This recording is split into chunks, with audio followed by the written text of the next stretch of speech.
Hello, I'm Victor Bivell, editor of Eco Investor magazine, and today I'm talking about environmental investment with Australia's most experienced environmental investor, Damien Lynch. Damien is the managing director of August Investments, which he founded in 1981. That makes it Australia's first environmental investment company and possibly one of the first in the world. Welcome, Damien. Welcome, Victor. Thank you. Starting at the beginning, what sparked your interest in the environment and environmental investment in particular? Well, I've always had a concern, I think is the word, about the environment. As a small child, I'm told, I can't remember, but I'm told that I used to be deeply concerned about things like soil erosion. And I can remember as a very young child looking at trees and thinking how special they were. Now, I don't know where that came from. It was, our family weren't particularly dedicated to anything like that. They were just a normal 1950s family, but I took it on board, and once the 60s came along, I was right behind the environment movement, and at the same time I'd started to do some share trading, never connected the two, and we did form an investment club during the 70s with a group of people, with myself doing the investments, and there would have been no way we would have invested in uranium or things like that would have harmed the environment, but it was never a conscious decision. And when it came time to start August Investments, which was the idea of investing in what we believed in, came from Bill Mollison, one of the founders of permaculture, and so it just seemed a natural progression. Some of the people from the club, some of the people from the course I was at with Bill and David Holmgren, we started August Investments just as something that we ourselves could invest in, that was positive, with a supposedly professional investment advisor, analyst at the time, who was me, who was green under the ears. But I did have some experience, and basically most people can, if you do a little bit of work, can understand how investment was, and the organisation grew from there. To move on, August Investments was just meant to be for a small group of people, and to my surprise, I remember an extreme example was that about 9 o'clock one evening, someone knocked on my front door, and there was a friend of a friend. And he said, "I hear you've got this investment organisation that looks at the environment." And I said, "Yeah." He said, "Can I put some money in?" We took him inside, he sat down, he wrote out a cheque on our kitchen table, and that was how August did it. Within 3 years, we were to the limit of how big a private company could be, and we made the decision to start what's the August Investment Management Company, which is now Australian Ethical Investments, and that's how it just happened, really. In the 1980s, you were one of the founders and one of the managers of Australian Ethical Investment, which many people still consider to be Australia's deepest green and deepest ethical fund manager. In your view, how does environmental investment fit in with ethical investment? Well, environmental investment is a subsection of ethical investment.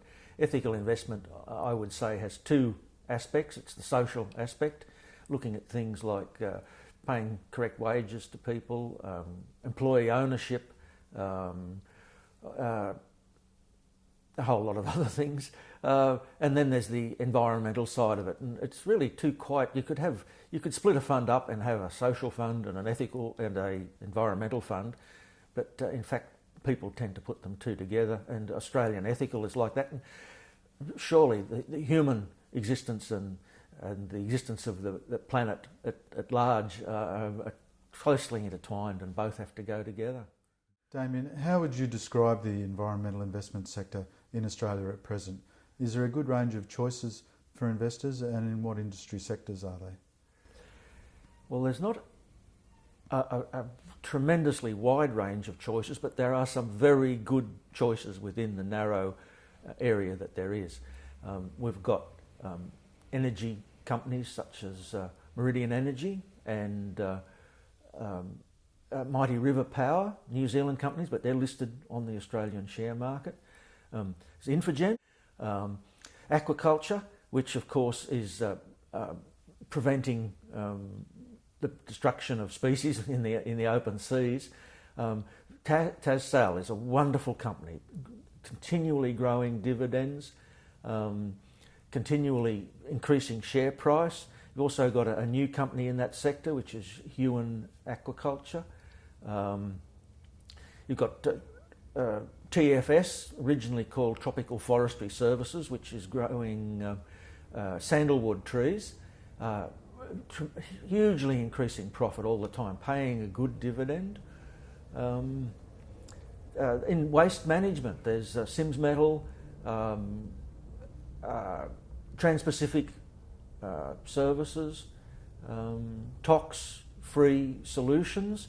The waste management sector is a little bit depressed at the moment, but historically it's paid very good dividends and had very good growth for investors. So yes, it's not as though there's not things for people to invest in. They're there. So would you say the main sectors are renewable energy, waste management and sustainable food? Would they be three of the leading categories? Sustainable food is fairly small. It's a bit narrow, but the other two, waste management, there are many options within waste management, and there's many startup businesses, and all with different technologies. It's a growing industry where how it's actually going to settle down, aerobic breakdown of waste or anaerobic breakdown of waste. It's all still, there's many companies working on it.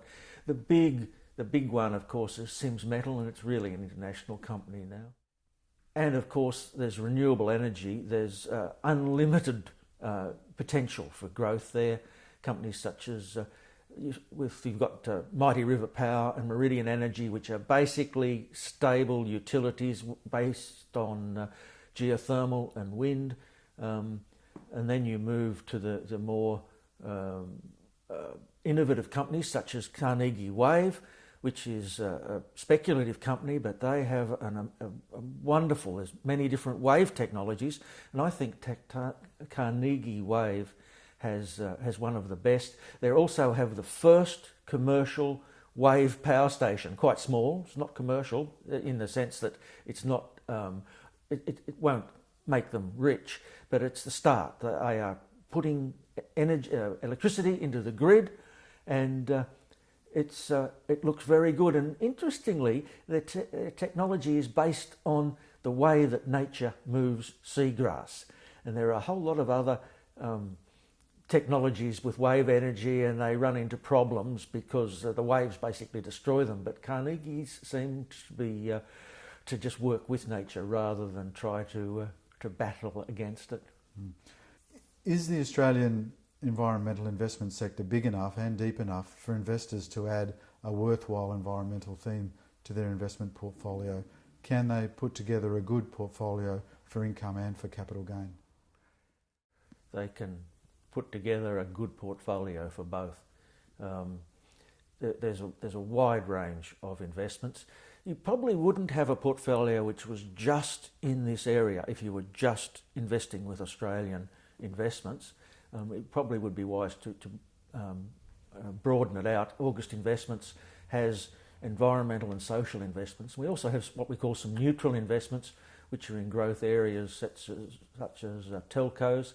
But if you wanted to, you could just work with social and environmental investment, and you could put together a portfolio that was balanced and working towards both growth and income, and you'd get an income from it quite similar to what a normal portfolio, if you could, non-environmental portfolio would provide. I'd imagine it would be a specialist or very experienced investor who would put together an environmental portfolio alone, but perhaps for most people they would add an environmental theme to their existing portfolio or have a balance between the two? I think there are the two groups. There are people who sort of, the type of person who would look to their lights and think, oh, I should do something about that so that I can save money and can do the right thing by the environment. So they would start to add environmental equities into their portfolio. But then there are people who totally refitted their house as soon as they bought it. They've got solar on the roof, they've got energy efficient lighting, they've got their water tank out the back. They would go with a full environmental, if they were also interested in doing an investment portfolio, they could go full on and achieve not just a good result. I was going to say they could achieve a good result. In fact, they can achieve a better result because these investments, the environmental investments, they're all in growth industries. And growth industries are typically the ones which do better than average. So the environmental investment organisations such as Australian Ethical and August Investments are doing better on average than a normal, an average investment organisation. I have to ask you about performance. Looking at both capital values and dividends, how has August Investments performed since inception and in recent years? Well, we've paid dividends ever since we started in 1981.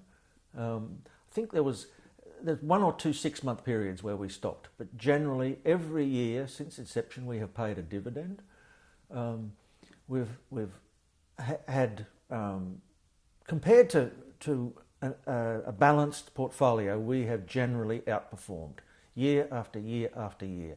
This year so far, the 10 months to the end of April, where shareholders with the 2 dividends we've paid and the capital growth, they're ahead by 20% from the start of the year. If you go back to the previous year, 2014, 16% increase in shareholder value. The year before that, 20% increase in shareholder value. And as I say, generally we've outperformed the average balanced fund year after year after year. What's the risk profile of the sector at the moment? Are some parts of the industry doing better than others? And how influential are key factors like government policy risk, technology risk, finance risk and market risk? Well, government policy risk, you'd think it would have knocked the whole, renewable energy at least on the head at the moment, but surprisingly they're all doing very well. Well, there's always finance risk and market risk. Since the global financial crisis, most of the even the speculative, generally across the environmental sector, companies have very little borrowing. So there's not a lot of finance risk there.